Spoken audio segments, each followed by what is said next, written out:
Hi, Michael. Greetings from Kuala Lumpur. Um, First off, thank you very much for actually saying yes to be interviewed today. To be honest, property investing is something that I personally find interesting, and I'm a millennial.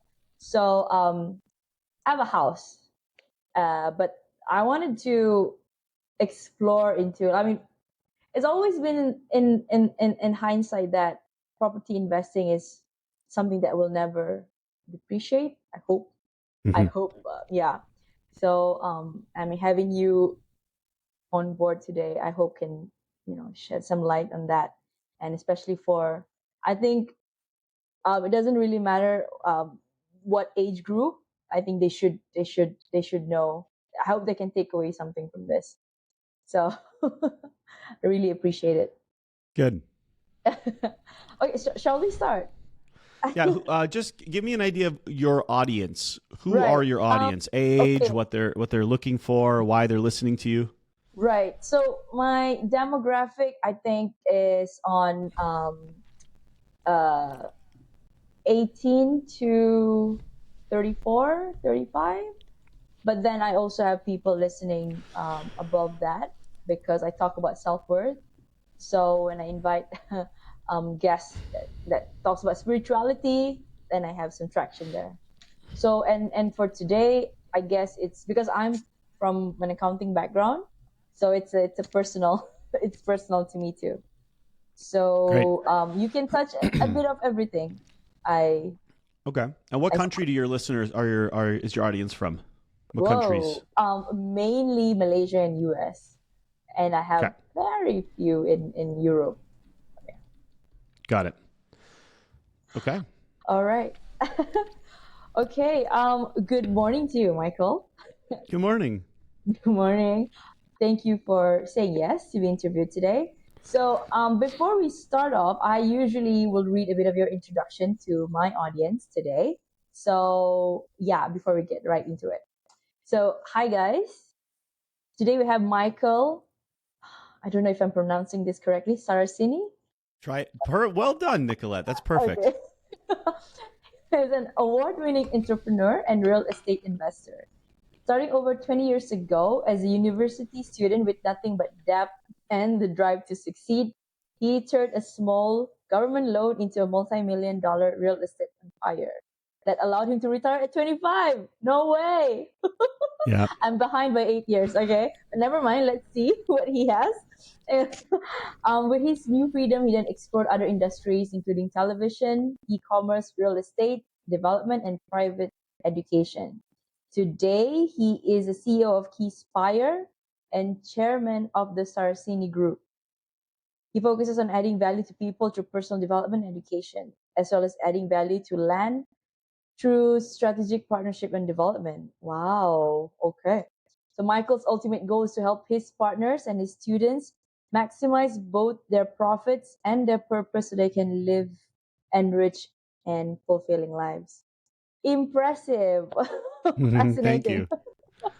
Okay, before we get into the serious bit, let's take down let's take a walk down memory lane. Could you tell us what was it like growing up as Michael Saracini? Yeah. So I was. Oh man, maybe a lot of people can relate. I was a very curious kid when I grew up. I didn't like to follow the rules, and so I realized later that's the entrepreneurial mindset of kind of always painting outside the lines. But I started my very first business when I was in high school, which wasn't real estate. I wish it was. I started my real estate business when I was 20, but when I was in high school, I was 15, I started my very first business. And it's a really interesting observation I made. I didn't realize till decades later that this entrepreneurial spirit. But here's what happened. My dad we were coming from a middle class family, and my dad was a delivery driver, and he sold potato chips, which I love today. It's one of my favorite snacks.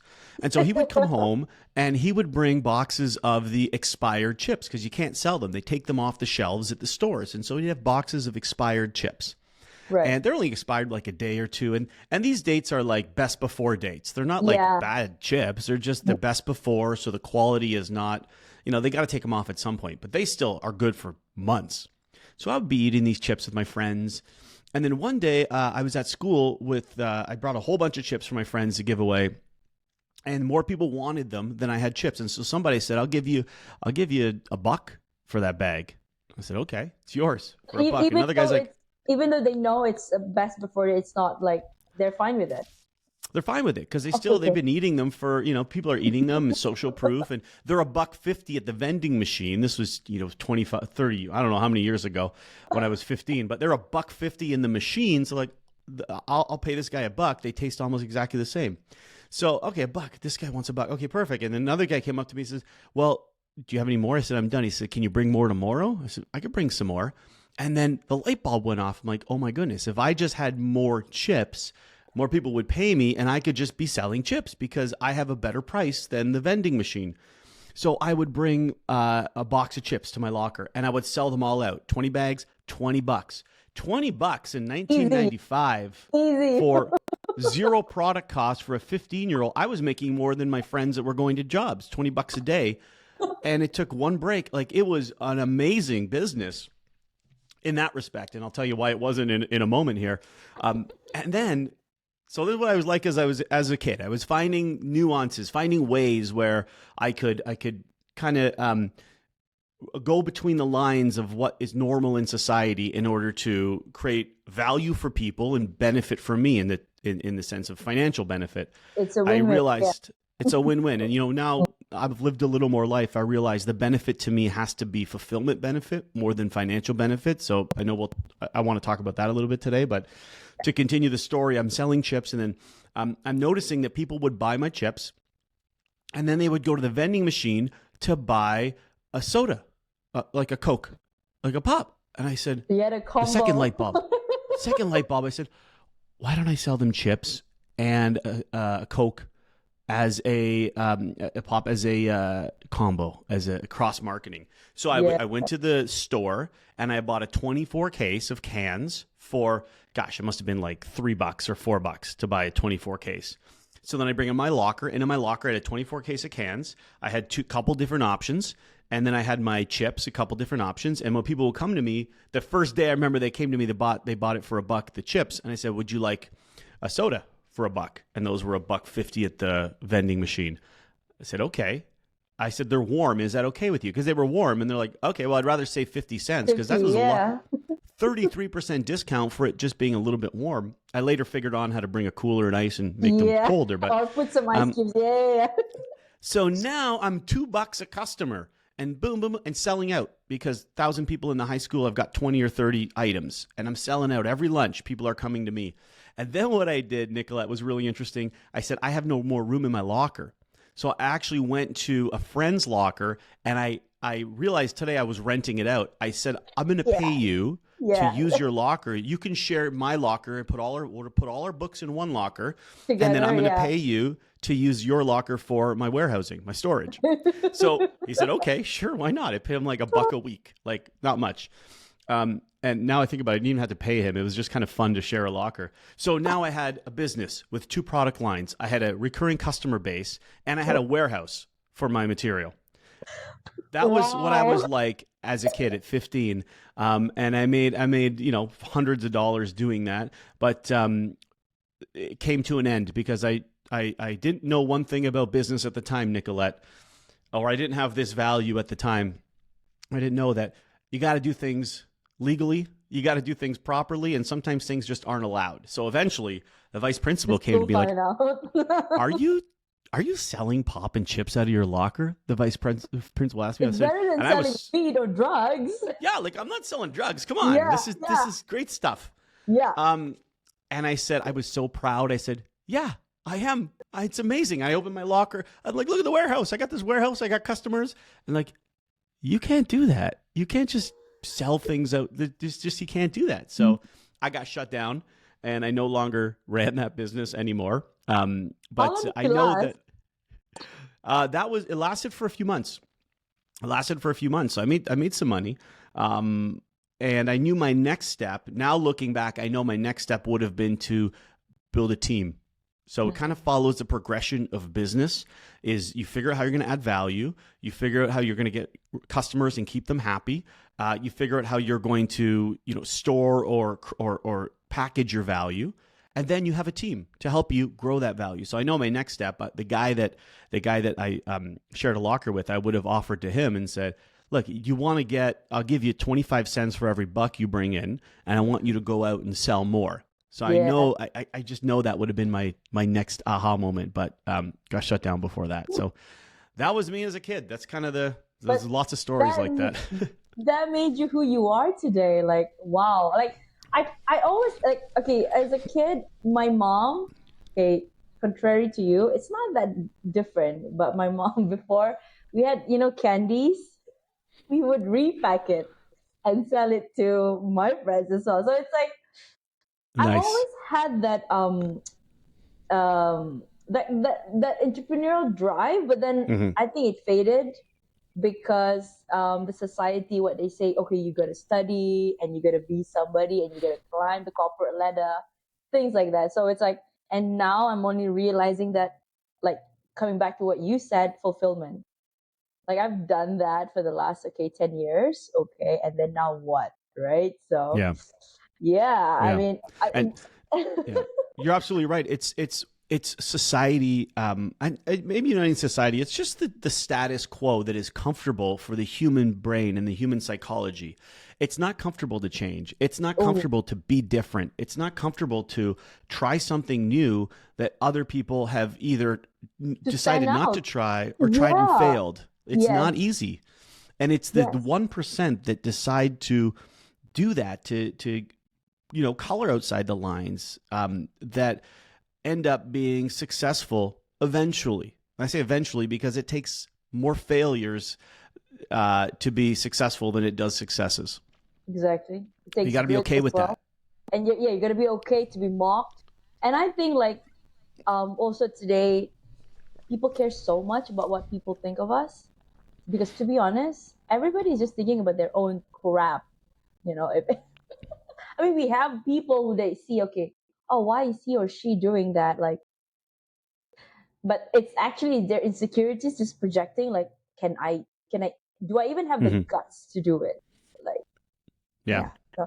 So, I Yeah, mean, and Nicolette, you said something in your intro I thought was really important, in terms of being 8 years behind. I want to just mention that for a second because we at Keyspire we have trained over 100,000 investors in I know you're Canada gonna and the U.S. they're gonna say We have never, nothing is ever too later. I know that. I know you. that for a fact. Thank you.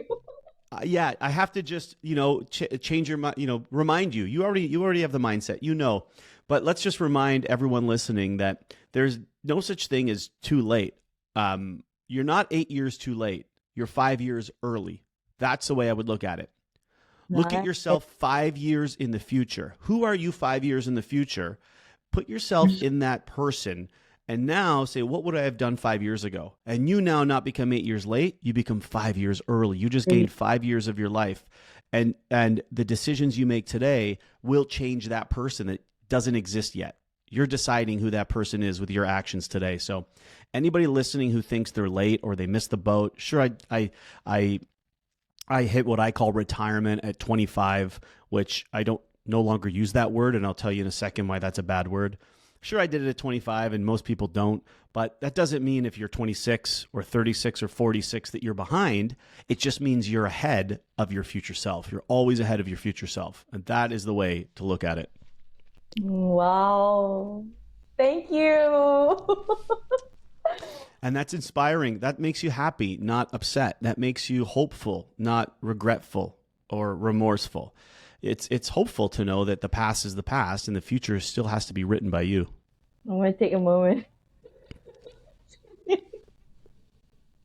Thank you, Michael. Thank you for giving me that clarity again. Like, I have it, but I think it's so important for people to hear that again. Right. Okay. So I'm gonna repurpose your questions. I think you have fantastic questions, so I'm gonna use them. So, why is your message important in the world right now? So our message at Keyspire, our core purpose is to put people in control of their future. Put people in control of their future. That's why we exist. We just happen to do it through real estate investing, through portfolio planning, through lifestyle freedom day thinking and mindset. But our purpose is to put people in control of their future. And why now more than ever is because I think people are feeling the most uncertain today than they have in a really long time. We've gone through a 3-year period of incredible uncertainty, more uncertainty than we maybe have seen since World War II over the last 3 years. Forget that, the 1989 when the stock market crashed and the tech bubble bursting in the end of the 90s and the housing crisis in 2008. What we went through with this pandemic has shifted the world forever, and it has left people lost and uncertain and looking for control of their today and of their future. So more than ever right now, our message, our core purpose of putting people in control of their future is valuable, it's important, and it is critical today. Perfect. What advice can you give to younger generations looking to becoming financially dependent? Gen Z or millennials like myself. Let's talk about that. Gen Z, we're looking at about 11 to 24. Millennial, we're looking maybe 25 to 39. So those are the ranges let's talk about today. Yeah. And I was 20 when I started. I was 15, so I would be like a Gen Z when I started my pop and chip business. Mm-hmm. And I was 20 when I started my real estate investing business. And so I have a lot of experience in this space of being a young person trying to make it when you have no money, no credibility, no contacts, no support sometimes, no network. Like the list goes on and on of what you don't have when you're young. But there's something that you do have that most people don't have. In fact, anyone older doesn't have. There's something you have. There's a unique resource. And that's what the world is about, trying to find your unique resources that you can bring. And when you're younger... Excuse my cat. I'm so sorry. Hi, kitty. What's the cat's name? Mario. Mario. He was just fine. Like every time I have guests on, he would start acting up. I'll take it as a compliment. Maybe he wants to. Maybe he wants to chat with me. Maybe I'll take it as a compliment. Sorry about that. No problem. You were saying. When you're young, you have all of these unique resources, and we always focus on the resources we don't have that I just mentioned. All really important for growing your financial future, for investing in real estate, which is what I recommend hands down when you're younger, investing in real estate. But let's focus on the things that you do have. So everyone has a different list of the things that they have. They're unique resources that they bring to the world. And most importantly, their internal unique abilities that they bring to the world. We all have unique abilities that we bring. And too often we focus on our weaknesses and not our strengths. We focus on our disabilities, not our abilities. Mm-hmm. And I've really focused in my life over the last decade. I focus it with my kids. I have a 6-year-old and a 9-year-old.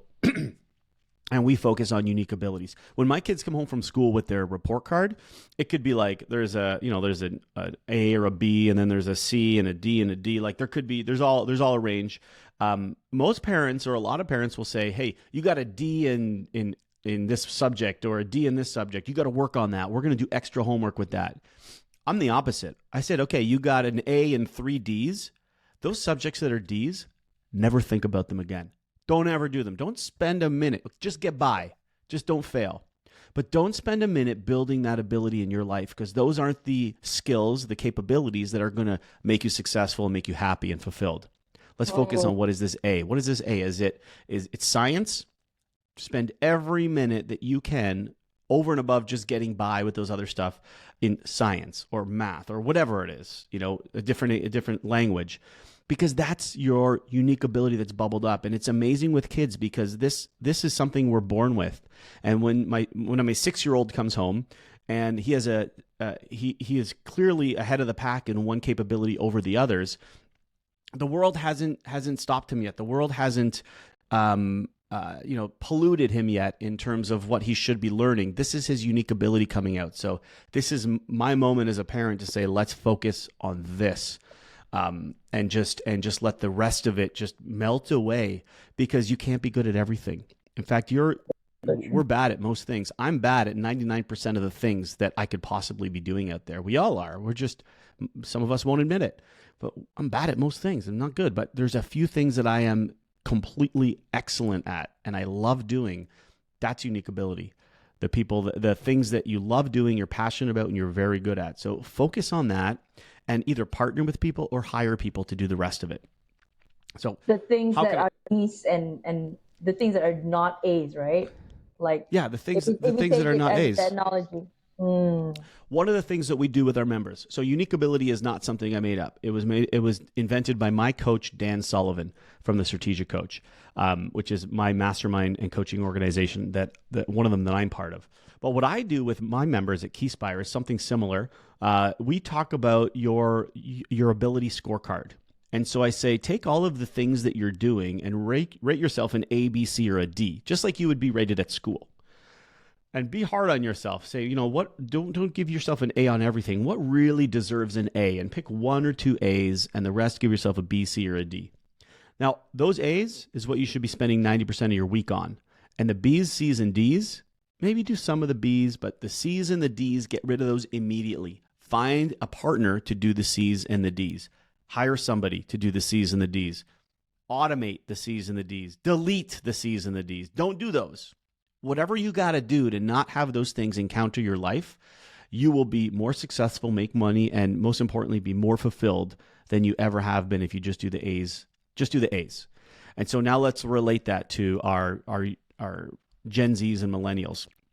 If you can learn early on in life what you're an A at, and you can learn what you're a B, C, and D at, and you can get rid of the B, C's, and D's and not spend time on those, and you spend time on the A's when you're 15 or 20 or 25, that compounds for decades. So by the time you're 30, 40, or 50, you are so damn good at something. You are better than anyone else in the city, in the country, maybe even in the world at something, because you have compounded for 30 years a unique ability that you're born with. And so it's so important, people that are young, to identify what they're good at and they love to do, this inheritability, and start now double downing, triple downing on that, learning that, because that compounds over the decades of your life. Wow. Funny you said that because I have a younger sister. She's 11. So I was just giving it at her today because she was not punctual to her tuition classes. And Mm. mathematics, and I think another subject, I think it was English. Those are the two subjects that she's not very good at, but she's good in art.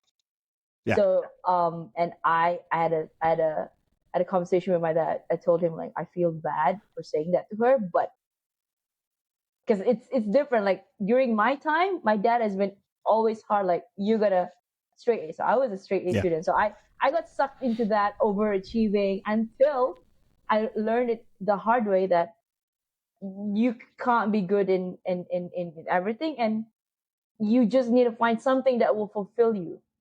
Mm-hmm. So, and I don't want to replicate that to my sister, but now it's like a calling to me. Like the universe saying, I don't think you should say that to your sister, now that you're telling me this.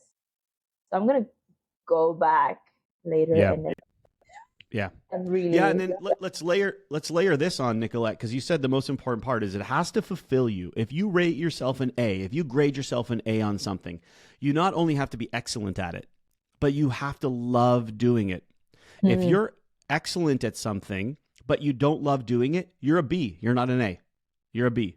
Because there's things that we're excellent at, but we just don't love to do. You might be an A on your report card or your school, but you're a B on your personal fulfillment scorecard. So that's a really important point. So you might have straight A's, Nicolette. You might go back and have straight A's, but go back. That's the school scorecard. Screw that. Who cares? Your personal scorecard, you take those A's and now you rank yourself of what you love. You might be amazing at math, but you absolutely hate it. You just get by through hard work. But you're working 10 times as hard as the person that gets an A that loves to do it. So why work 10 times as hard at something? Why go against the current, right? Like, I love talking to people, and this is the reason why I started my podcast. Like, nobody, and mind you, Malaysia is not big on podcasts yet. It's really big in the US. So Mm-hmm. I'm trying to bring that here. So it's like, I don't know where it's gonna go, but I love doing this, and talking to Mm-hmm. people it just lights me up. Like I have a Yeah. 9 to 5 still, so it's 10 p.m. here, and after work I was resting, and then I said, okay, I got an interview, so I gotta speak. So Good. Well, I hope I didn't wake you up too much. Hope no, no, you can no, still get no, some no, sleep no, tonight. But no. It's okay because it's 10 to yeah, 11, and that's the time for me to wind down. So this, good. like I said, this is gonna compound, Michael, for me, like 5 years. Yeah, you're 5 years ahead. You are Yeah, ahead of the game. That should put a exactly. smile on your face. Like you've just figured it out today. Something that you don't have to figure out 5 years from now, right? So let's talk about Like, real estate. Do you want to talk yes, about real let's talk estate about for a real minute? estate. Yes, exactly. Okay. So so I started in real estate. These are all the soft skills you need, the philosophies and the mindsets you need to make money, to actually make some money.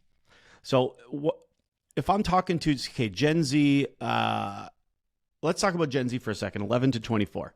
What I'm seeing with this group in terms of real estate investing is that this group is very technology driven. If you're listening and you're in this group, you're very technology driven. Even the younger generation, what's going on? Did you see a little down?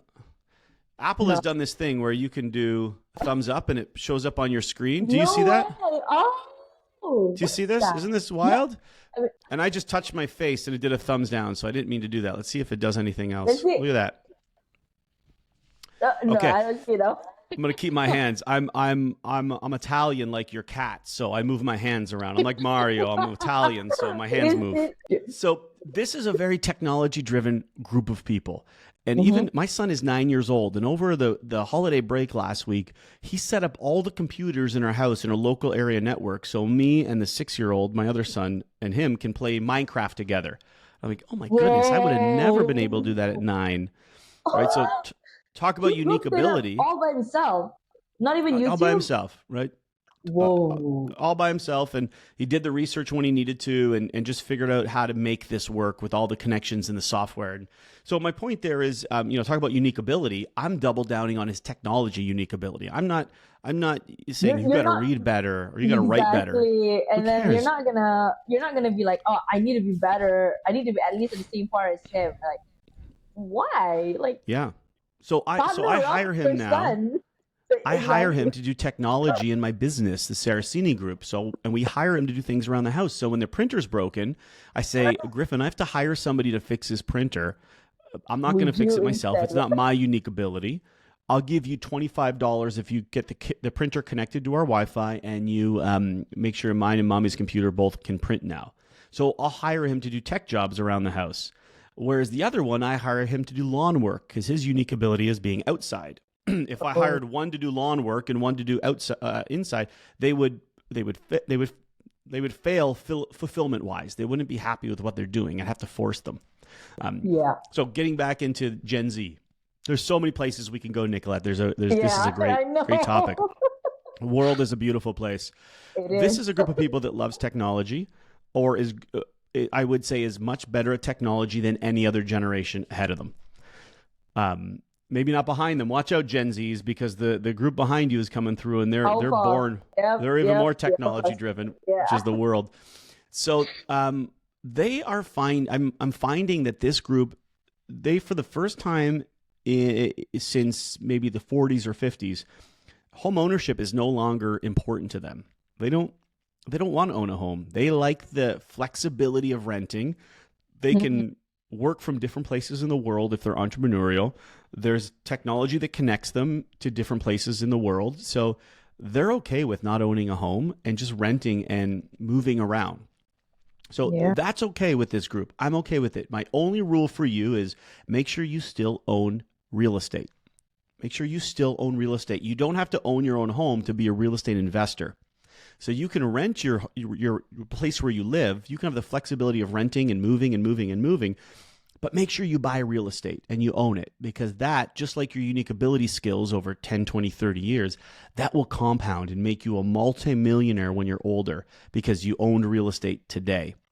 You bought real estate today. You are 30 years ahead, not only 5 years ahead. If you're listening and you're 20 years old, you're 30 or 40 years ahead. You can look at yourself 40 years in the future and make an impact today. And so that's what I would say to this group. If your home ownership isn't important, make sure you still own property. How do you own property? Well, you don't focus on the things that you don't have. You don't focus on your disabilities. Like, you got no money. Okay, I get it. You got no money.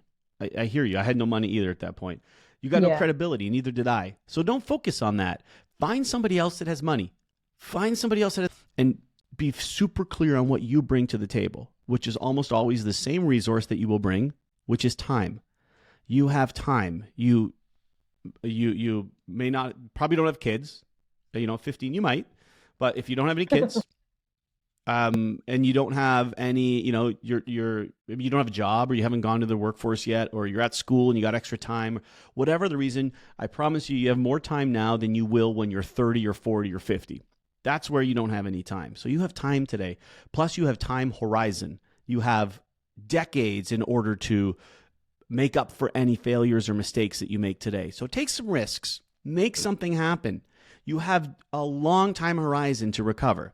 So not only do you have time day to day, but you have a long time horizon. Take these two unique resources and find a way to buy property with these unique resources. What might that look like, Nicolette? Well, if I was 20 years old, I'll say when I was 20 years old, that was my exact situation. I had time and time horizon, but I had none of the other resources. So I would have to go and partner with other people. I would have to say, Nicolette, I want you to put down, I have an opportunity for you. Here's a real estate deal. It's great cash flow. I have it under contract. I'm going to get it rented. I'm going to get it renovated. I'm going to manage it. And the entire deal is going to pay a 40% return. Now, I'm willing to share that 40% with somebody that can bring the money to the table, because I'm bringing the deal, the tenants, the contract, the engineering of the deal, the management. I'm bringing all of these resources to the table that you don't have, Nicolette. All you got to bring is the money. I'm going to bring 7 things. You're going to bring 1 thing, and we're going to split 50-50. You're going to make 20% return on your money by partnering with me.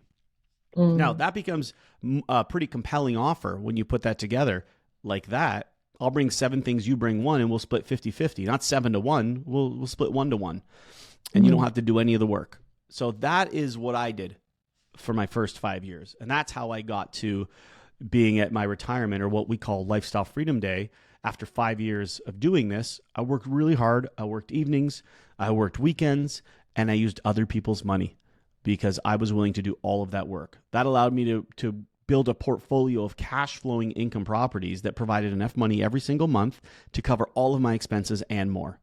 So then I started doing some fun stuff, like got into television, and I started this amazing organization, Keyspire, because I had the time and I had the income to allow my mind to be free. Wow. Okay. Could you share with us, like, what was your journey getting your first real estate property? What was it like? Yeah, so my first property. So it's my first. Before I bought my first property, I had to go through some loss. Okay. I had to have something at stake, and so in life we make changes because of 2 reasons, from what I've observed. We either have an incident or a realization. An incident is something that's external, something that's happened to you. It's a job loss. It's a divorce. It's you lose somebody in your life. Like, there's an incident. There's something that you have a health scare or issue. There's an incident, an accident. Something happens and you say, I have to make a change. You have bankruptcy. These are incidents that happen externally. And then there's internal realizations, like, I'm not going to be able to pay for anything in retirement. I'm not going to have money in 5 years. I can't buy the things that I want. There's internal realizations that are just like a moment where it's like, I got to make a change. So I had one of these realizations and incident combo. It was an incident that made a realization happen. After my business right before real estate investing wasn't real estate. It was being in a boy band. That was the business that I was in. So I was in a boy band, and we're talking NSYNC, Backstreet Boys, singing and dancing, no instruments, just the old vocal cords and the old dancing. So that was the business. And I was I was in university first year, and a group of 5 guys, me and my 4 roommates, and one of the guys approached me and said, "Let's start a boy band." I said, "Love it. Let's start this is gonna be great." Come to think of it, you do look like Lance. For a bit. A little bit. Well, Nicolette, if you would have seen the frosted tips and all of that, if your listeners Google, the name of the band was Next Element. So if anyone Googles Next Element boy band, there are a couple images up there. This was before the days of YouTube, and like this was 7 years before YouTube. So there's not a lot of videos, but some things have surfaced.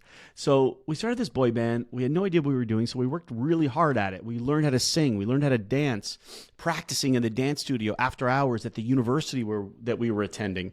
And then we worked for free. We did backyard parties and we did street festivals, and then people started to notice us after all that hard work and all that commitment, and we started getting newspaper interviews and then television interviews. This is before podcasts, so all interviews were on TV and newspapers, and then we started being invited to these variety shows across the country with thousands of people, and then we got a record label. We had a manager approach us and say, we want to sign you.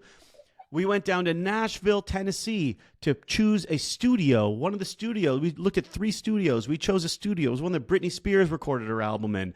We flew back. We were living in Toronto, Canada at the time. We flew back to the airport. And in the airport, our manager said, this is going to be amazing. We're gonna make this happen. We're going to call you in a couple weeks. You guys decide what studio you want. We'll call you in a couple weeks and we'll book it. We'll go down. We'll make the album. Oh, great. We were so excited. A bunch of 20-year-old guys. And so a week goes by, 2 weeks goes by, 3 weeks goes by, and there's no call. 4 weeks. Finally, on the 5th week, they call us. They said, guys, we're like, yeah, we picked Studio 2. They said, guys, it's over. We're going bankrupt.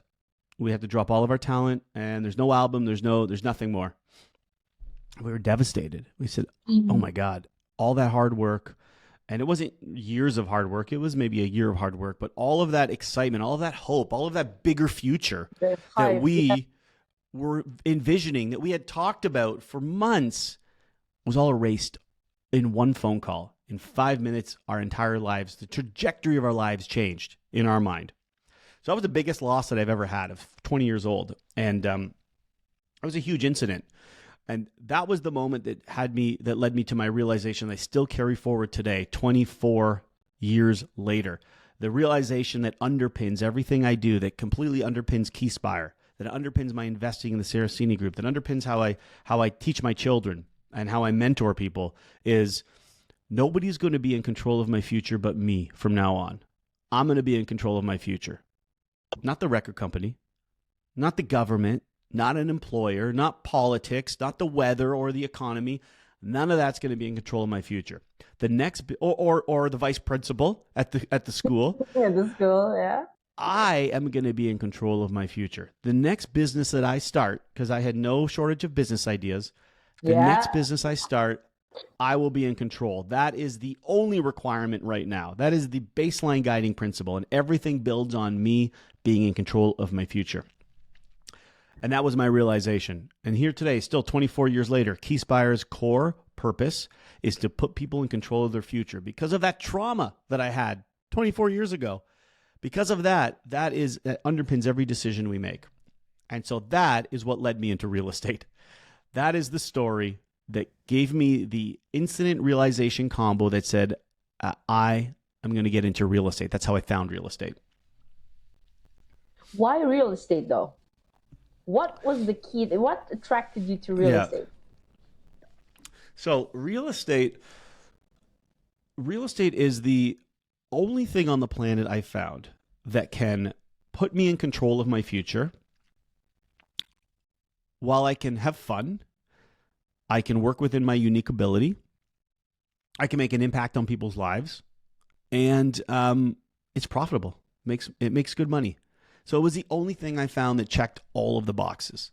So when you think about an investment, we'll start with just an investment, which is probably more millennials, Gen X, a little bit older. What are we going to invest in for our future? Well, we can invest in the stock market. That's garbage because the stock market goes up and down. And I say that's garbage compared to real estate. And I know I have financial advisors listening and portfolio managers and that have built a career around it. And I'm not here to... Pardon? No, and then they're going to say, excuse me? Excuse me. And I all the time. And I don't mean to offend anyone's personal choice, but just in my experience, I invest in both the stock market and real estate. And the stock market doesn't even come close. I'm somebody that's been doing it for 24 years, investing in both with multiple 8 figures of my own money. So I have something at stake. Okay, I know what is going on with these two investment types. And so not a lot of people have that type of exposure on both sides like I have. You can invest some clients' money, or you can, maybe buy a property here or there. But and not only that, we've helped over 100,000 other people invest their portfolio through the public market and through real estate. So I've seen a few things, and I can undeniably say that real estate is the best investment that I have ever seen. You've got the stock market, which goes up and down and up and down. It's volatile. People say, well, is real estate risky? Is the stock market risky? I think risk is just another word for volatility. And to me, when things are volatile, which means they go up and down a lot outside of my control, there's that word control again. When they go up and down a lot outside of my control, that's what I call risk. That's risky to me because I have no control over the value of something. Nicolette, if I have no control over the value of something, that's risky. That's risky to me. So when people are thinking about risk, think of how much control you have, how much influence you have over what something is worth. That, to me, is the definition of risk. Now, let's go into real estate, the other option to investing. Say that for the past 2 minutes. Right. I love real estate. Okay, people might say, well, Michael, the real estate market might go up and down. You have no control over that. And I say, that's absolutely true. But real estate has 4 ways to win. There's 4 ways to make money in real estate. One of those ways to make money, you don't have control of. That's the real estate market going up and down. To me, that's the bonus. If the real estate market doesn't go up, then you still have to make money in real estate. There's 4 ways to win in real estate. Number 1 is cash flow. When you buy a property and rent it out, you get cash flow. Every single month, you put cash in your pocket. Number 2 is principal recapture. This is the tenants paying down the mortgage so that the equity increases in the property. Right. Number 3 is passive appreciation. This is the real estate market passively going up. Yeah. And the 4th, and what probably puts you the most in control, is active appreciation. This is actively and intentionally making the decision to improve the property.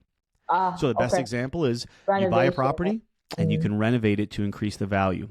Right. Who listening can take their stock portfolio and has active appreciation? Oh, I'm investing in 40 companies in my mutual fund or my stock portfolio. I'm going to go to one of those companies and increase the value tomorrow. I'm just going to make it worth more.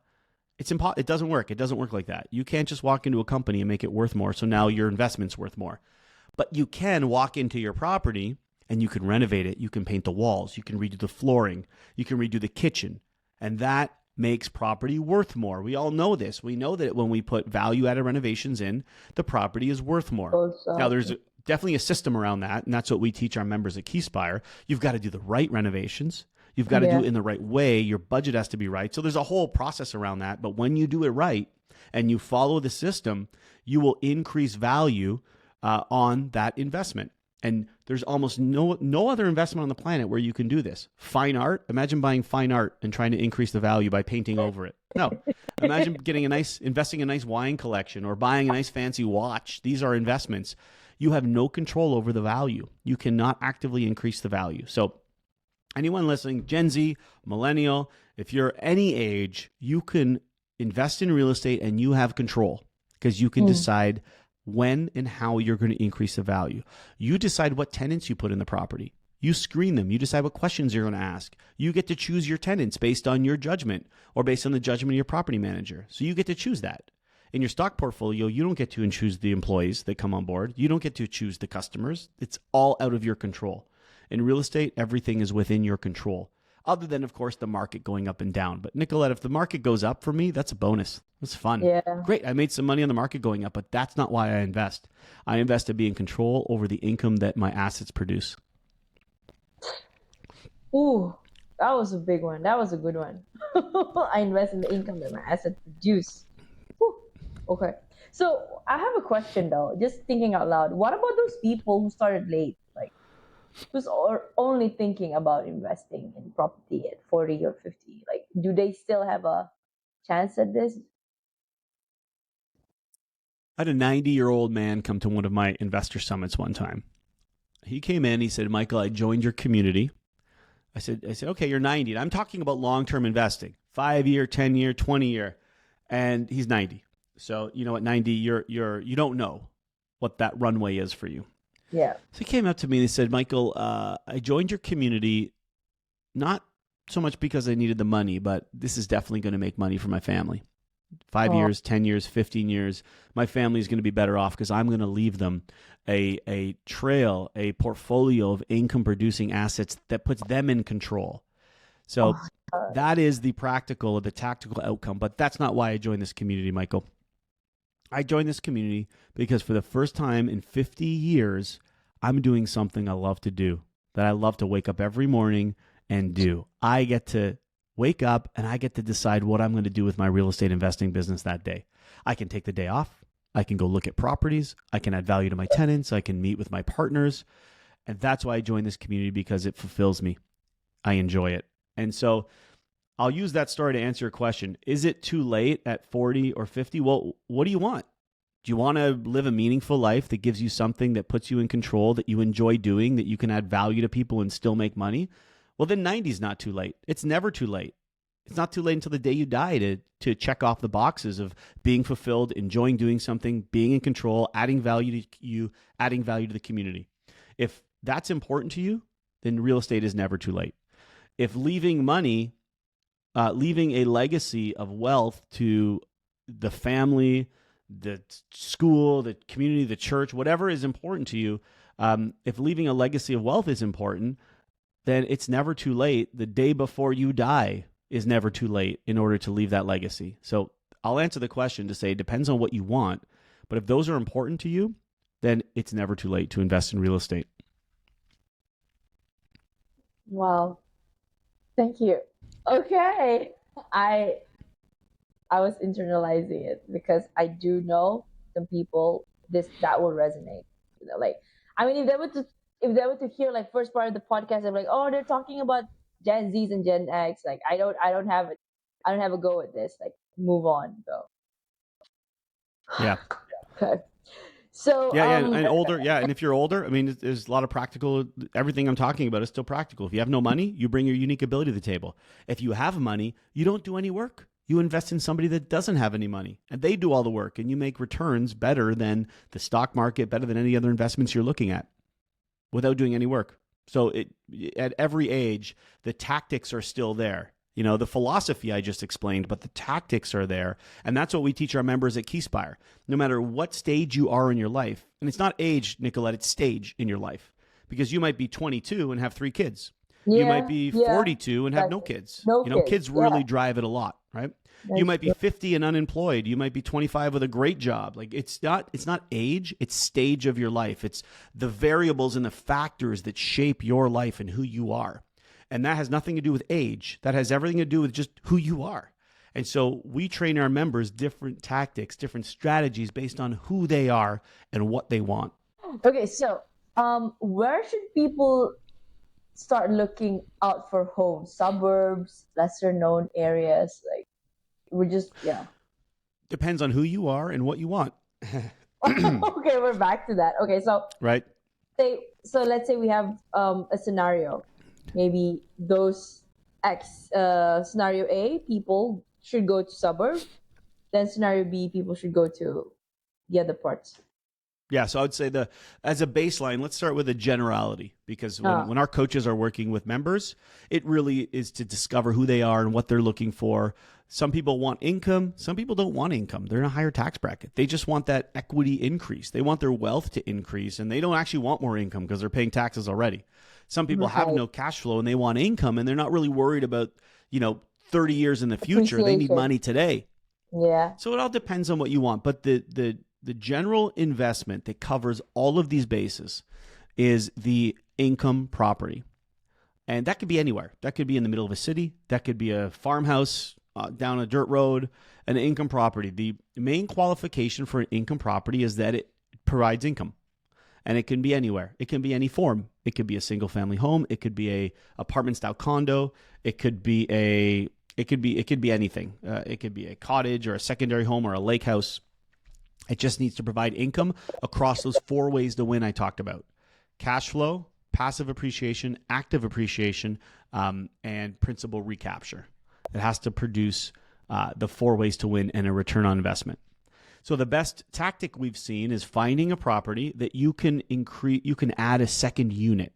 And this is where my business partner Scott and I used the model for the television show Income Property, which is in 44 different countries. It's the longest running real estate show on the planet, Income Property.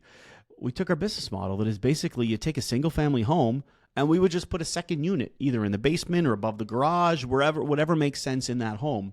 And now we've increased the value. We're in control of our future. And we've increased the income. We're in control of our future. So we've actively been able to increase the income.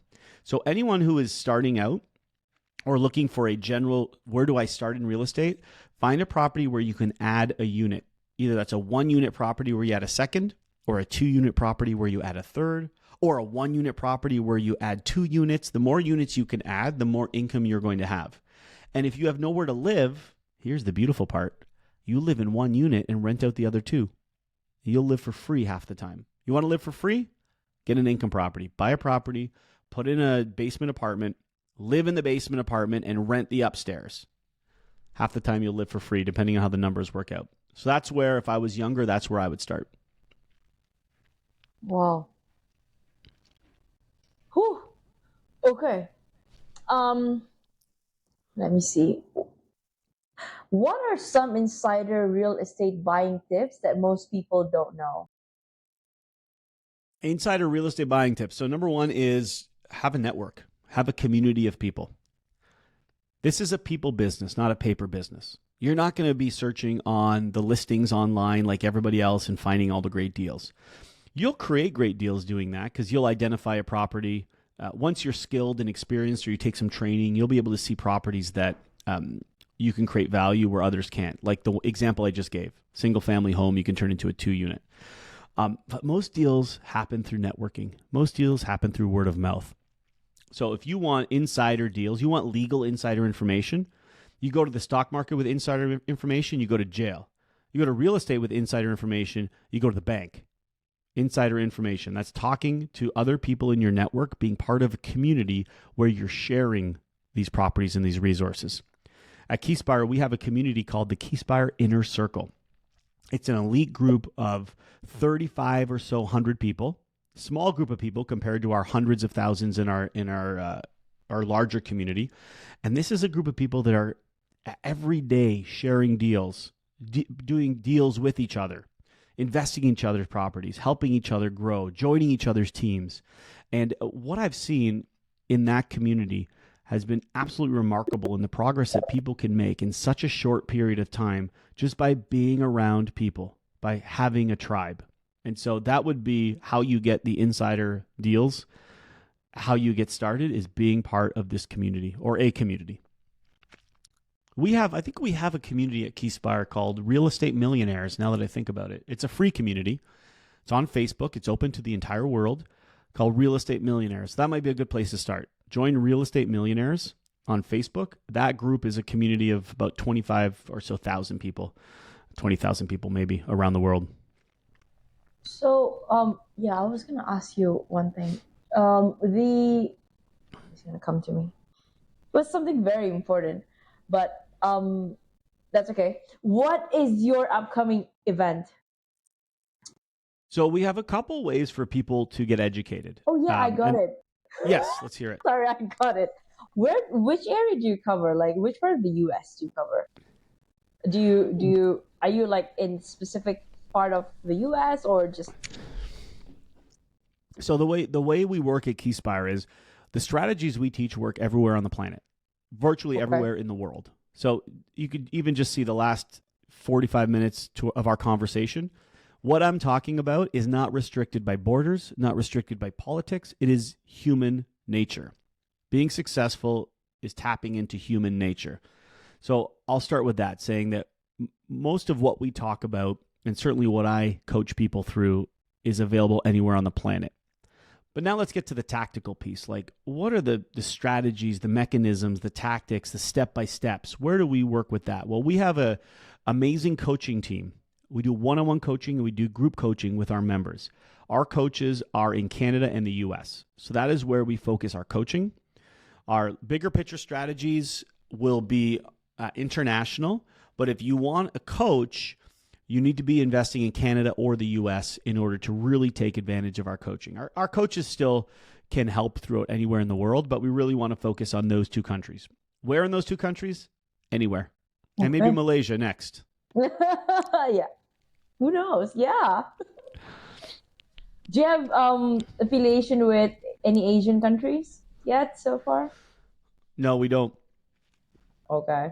We don't. No, we don't. We Canada and the U.S. is a pretty large beast on its own, 400 or so million people. But yeah, I think the 10x might be to go into Asia because there's a large group of people here that could use our help as well. Right. But that's a conversation for another day. Yeah, that's for another episode. Yeah. Okay, so I know you. I don't want to keep you too long. Okay, we're gonna pivot to a self-worth question because that's the essence of my podcast. So, have you ever succumbed to the feeling of worthlessness? And if you have, how did you overcome it? Yeah, I mean, self-doubt. I mean, I'd say self-doubt is the word I would use, and that happens all the time. I mean, we doubt ourselves all the time, and the more successful you become, the more you doubt yourself. Yeah, we did a fantastic live stream to our community a couple weeks ago. Someone on our team, Madara, did a live segment on imposter syndrome, on how as soon as you become successful, you feel like you don't deserve it. Yeah. And when you feel like you don't deserve it, you feel like you start to doubt yourself. And so, how to get through self-doubt is something that I've gotten through really well over the last few years. I've focused on, here's how I do it. Okay. You need confidence. Everything starts with confidence. If you protect your confidence, build and protect your confidence, then worthlessness, it's the antidote for worthlessness or self-doubt. So how do you build your confidence? It becomes a question. How do I become confident on something? Well, there's a few ways to become confident. Okay. Number one, to become confident is focus on your unique abilities. What you're really good at. Focus on back to the basics. Focus on what you're really good at. I'm really good at this. Yeah, I am really good at this. Maybe the entire world is scary, but I'm really good at this. Number one. Number two, support group. Back to that community point. Have a community that can support you. Have people that can support you. All right.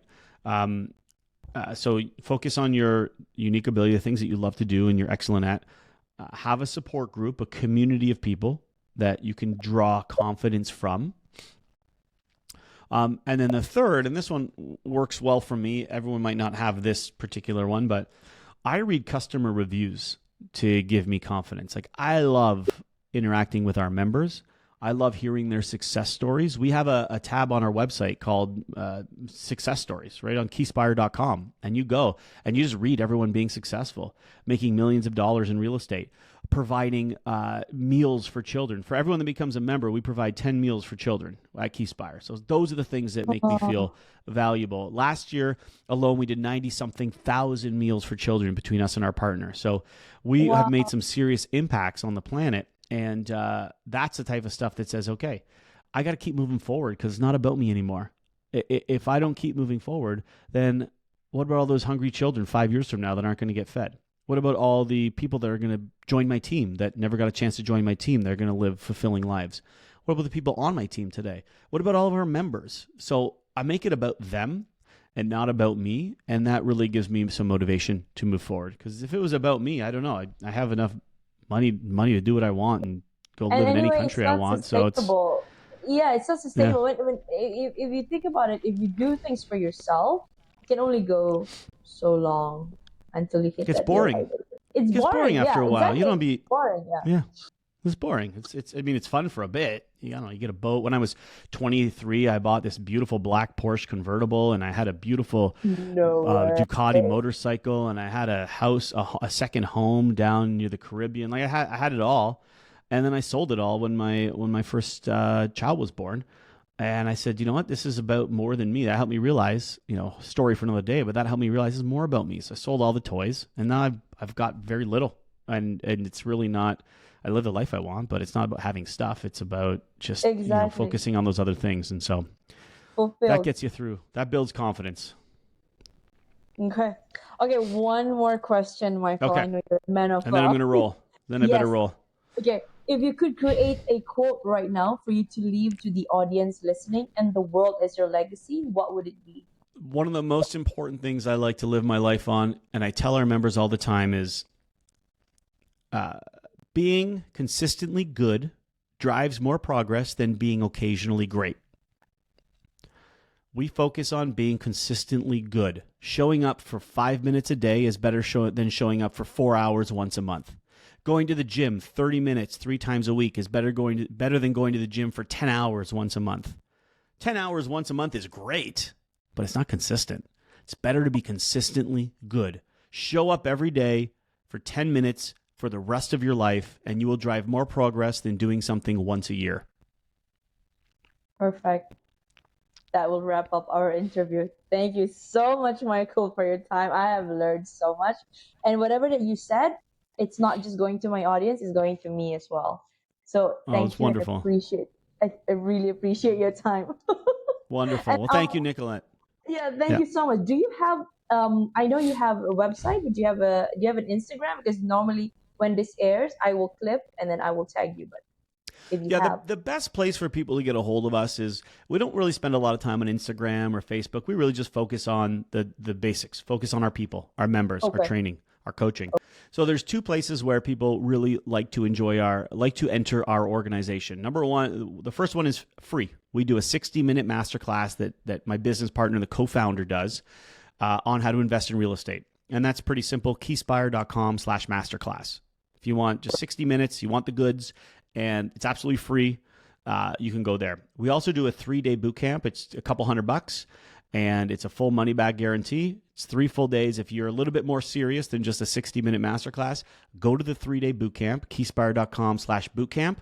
And our trainers there are absolutely amazing. It will be a life-shifting moment. And hey, if you don't have a great time, if it's not for you, we give you all your money back. We are 100%, we stand by what we do. So those are the 2 things that I would recommend, the masterclass or the boot camp. And if you like that, you can join our mastermind program in this amazing community of inner circle members. But the boot camp or masterclass come first. There's always the prerequisites. Perfect. Transparent. Yeah. Thank you so much, Michael, for your time. All right. Thank you, Nicolette. Right. Have a wonderful evening. You too. Have a great day. Bye-bye. Okay. Bye.